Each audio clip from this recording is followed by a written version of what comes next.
आपके मन में एक प्रश्न होता है कि राम जी ने लंका जाते समय रावण से युद्ध करने के लिए वानरों की सेना क्यों बनाई? कभी सोचा आपने? आपको कुछ हो रहा है विचार? पंचतत्व प्रभु कुछ मन में आ रहा है? मेरे मन में आ रहा है। इलेक्शन के रिजल्ट के बाद मुझे बहुत समझ में आ रहा है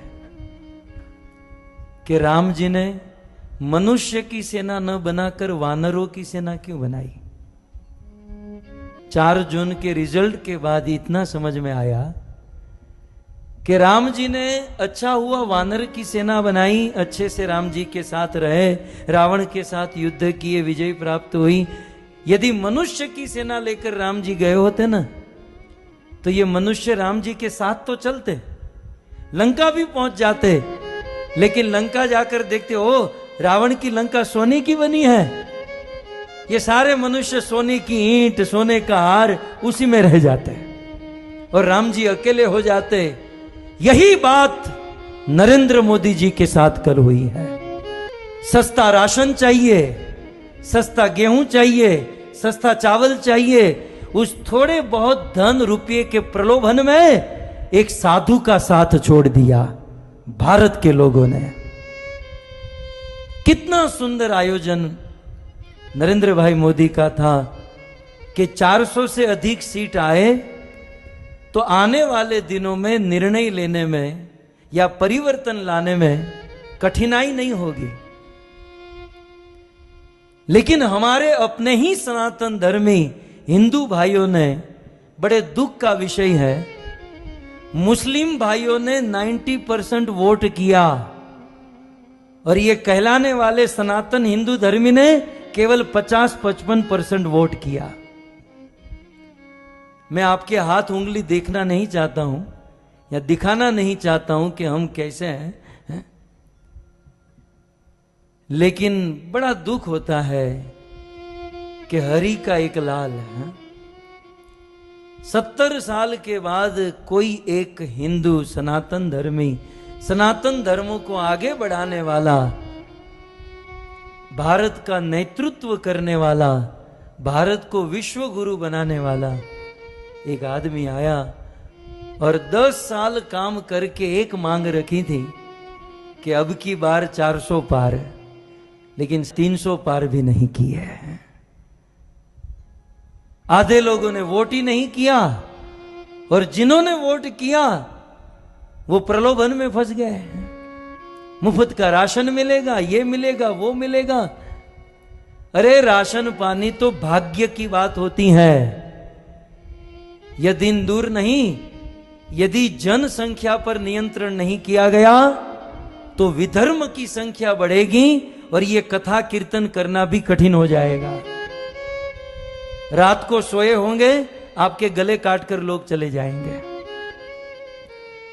इतिहास के पत्ते पलटे ना, छत्रपति शिवाजी महाराज ने यह मुहिम चलाई थी, लेकिन छत्रपति शिवाजी महाराज को सनातनी हिंदू धर्मी ने ही साथ नहीं दिया और आगे बढ़े तो महाराणा प्रताप ने यह मुहिम चलाई थी। उनके अपने ही लोगों में फूट पड़ गई और उन्होंने साथ नहीं दिया और आगे बढ़े। भारत आजाद हुआ तो सरदार वल्लभ भाई पटेल ने मुहिम चलाई, लेकिन उनको ही अपने ही लोगों ने साथ नहीं दिया। और आजादी के 70 साल के बाद एक आदमी 10 साल के अगाह परिश्रम के बाद 400 पार जाना चाहता था, लेकिन हमारे अपने हिंदू सनातन धर्मी ने ही उनका साथ नहीं दिया। मैं तो मोदी जी को यदि मेरी आवाज पहुंचे तो यही सलाह दूंगा, भाई आप 70 साल के हुए हो, खा पीकर मौज करो, ये किसी के नहीं होने वाला है। इनको गुलामी करने की आदत ही पड़ गई है। एक आदमी ने बहुत सुंदर लिखा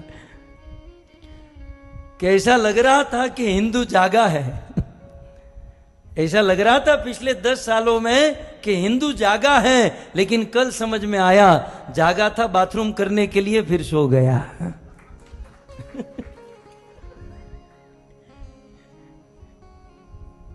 क्या हिंदू जागा है।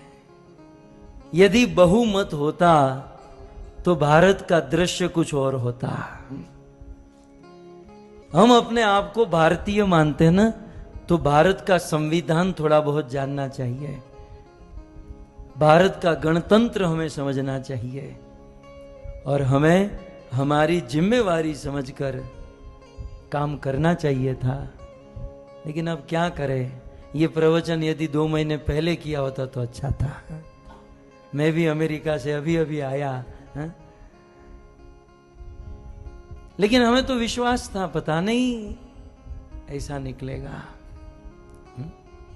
एक बात याद रखिएगा, मोदी जी तो प्राइम मिनिस्टर बनेंगे, वो तो बड़ा प्रधान हो ही चुके हैं, लेकिन जो उनको निर्णय लेने हैं वो नहीं ले पाएंगे क्योंकि अल्पसंख्यक है। जो उनको क्रांति लानी वो नहीं कर पाएंगे। तो इस दौर से ये मोदी जी की हार नहीं है, ये हम हिंदुओं की सनातन धर्म की हार है, ये हम लोगों की हार है। और हम लोग वो छोटे छोटे प्रलोभन में हैं। मुफ्त का राशन मिलेगा, गैस का बाटला सस्ता हो जाएगा, तेल सस्ता हो जाएगा, હવે લઈ લો સસ્તું કરજો હવે તમે। धर्म के, इस सनातन धर्म के उजागर करने में एक बहुत बड़ी आश थी, एक बहुत बड़ा होप था, लेकिन नतीजे के बाद बहुमति से यदि मोदी जी नहीं आए तो एक हिंदू धर्म के लिए, सनातन धर्मियों के लिए लज्जा का विषय है। क्या इन लोगों को यह नहीं दिखाई दिया कि इतने वर्षों के बाद अयोध्या में मंदिर बना? ये नहीं दिखाई दिया? क्या इतने वर्षों के बाद काशी में इतना सुंदर कॉरिडोर बना? इतने वर्षों के बाद कश्मीर में 370 कैसे करके निकाली? बस केवल वो मुफ्त का राशन ही दिखाई दिया? मतलब इतने गिरे हुए हैं कि उन विधर्मियों की बातों में आकर। इसीलिए मुझे लगता है कि राम जी ने अच्छा किया, बंदरों को लेकर गए। आपड़ी कथा वांदराओ सारा। अच्छा हुआ, राम जी देखो कितने बुद्धिमान निकले। बंदरों को लेकर जाऊंगा, मनुष्यों को लेकर जाऊंगा, अभी तो साथ में चलेंगे, लेकिन आगे जाकर वही रावण की सोने की लंका में थोड़े बहुत प्रलोभन में फंस जाएंगे। लेकिन धन्य है वो वानर है जो राम जी के साथ चले हैं। यद्यपि ये व्यासपीठ मैंने तो मेरे गुरु को और कृष्ण को समर्पित की है, लेकिन क्या करें, हम भी एक जीव हैं, कलियुगी बुद्धि है। जब ऐसी बात आती है तो थोड़ा सा खून खोल जाता है।